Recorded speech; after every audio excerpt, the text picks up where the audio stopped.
अरे सुंदरी, थोड़ा तो खुद पे कंट्रोल रखो। मैं इतने पैसे कहाँ से लूं कि हर रोज तुम्हारे लिए नई नई शॉपिंग करके आऊं। थोड़ा तो समझ लिया करो। अरे कालू जी, शादी करने के लिए तो बड़ी जल्दी थी आपको। अब शॉपिंग करवाते हुए आपको बड़ा मसला हो रहा है। मुझे तो शॉपिंग करनी है, चाहे जो भी करो। एक तरफ वो सुंदरी कवि जो अपने शोर को हर वक्त तंग करती रहती, और दूसरी तरफ ये टोंटनी जो अपने शोर का हर वक्त साथ देती।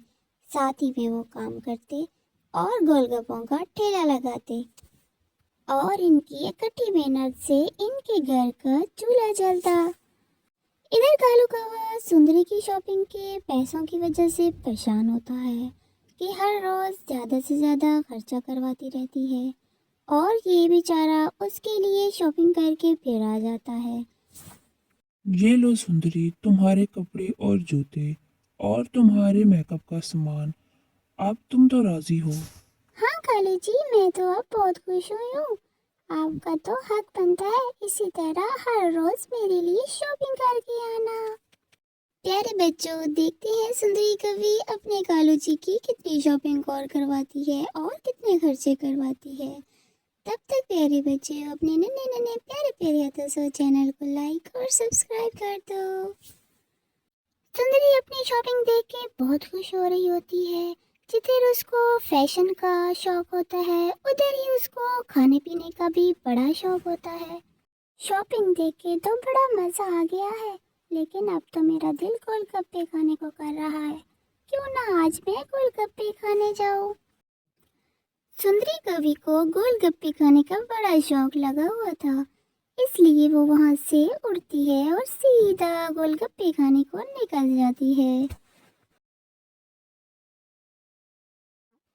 वहां जाके कहती है, अरे प्यारी सी चिड़िया, तुम भी गोलगप्पे बेचती हो? चलो जल्दी से मेरे लिए एक प्लेट गोलगप्पों की लगाओ। हाँ, मैं और मेरे टुन्नू यहाँ पे गोलगप्पे बेचते हैं। तुम वहाँ बेंच पे जाके बैठ जाओ, मैं अभी तुम्हारे लिए प्लेट बनवा के लाती हूँ। इस तरह टुनटुनी चिड़िया उसके लिए गोलगप्पों की प्लेट उसके पास ले जाती है। अरे वाह रे छोटी चिड़िया, ये गोलगप्पे तो बड़े मजेदार हैं। हाँ शुक्रिया कवि जी, आपको मैंने यहाँ पहली बार देखा है। लगता है आप हमारे यहाँ पहली बार गोलगप्पे खाने आए हैं। हम तो कब से यहाँ पे गोलगप्पे बेचते हैं। इधर आया करो और गोलगप्पे जरूर खाया करो। ठीक है, मैं यहाँ पे गोलगप्पे खाने आऊंगी, लेकिन छोटी चिड़िया तुम्हें क्या जरूरत पड़ी है? यहाँ पे तुम अपने शोर के साथ गोलगप्पे बेचती हो। अरे कवि, तुम जरूरत की क्या बात करती हो? मेरे शोर को हर वक्त मेरी और मुझे शोर की जरूरत होती है। हम हर रोज एक दूसरे का हाथ बटाते हैं और जल्दी काम खत्म करके वापस घर चले जाते हैं। अरे वाह छोटी चिड़िया, तुम तो बहुत मेहनत करती हो। ये सब तुम लोग कैसे करते हो? सुंदरी कवि टुनटुनी से उसकी मेहनत का राज पूछती है, तो टुनटुनी उसको बताती है कि वो किस तरह अपने शोर टुन्नू के साथ मिलके काम करती है, और किस तरह वो मिलजुल कर पैसे कमाते हैं, और किस तरह से वो हंसी खुशी जिंदगी गुजारते हैं। इस तरह हम दोनों मिलके सारी रात सामान बनाते हैं और सुबह गोलगप्पों का ठेला लगाते हैं। अरे वाह रे छोटी चिड़िया, तुम लोग कितनी मेहनत करते हो और अपने शौहर का कितना साथ देते हो। अरे हाँ कवि, शादी तो की इसीलिए जाती है कि हम एक दूसरे का हर मोड़ पे साथ दें, न कि हम एक दूसरे पर बोझ बन जाएं। इस तरह सुंदरी कवि को भी अपने शौहर कालू कौवे का एहसास होता है, और वो वहाँ से उड़ के अपने घर को चली जाती है, और उड़ते उड़ते यही सोचती है कि मैंने हमेशा कालू कौवा के साथ गलत किया है। आइंदा ऐसा मैं कभी नहीं करूँगी।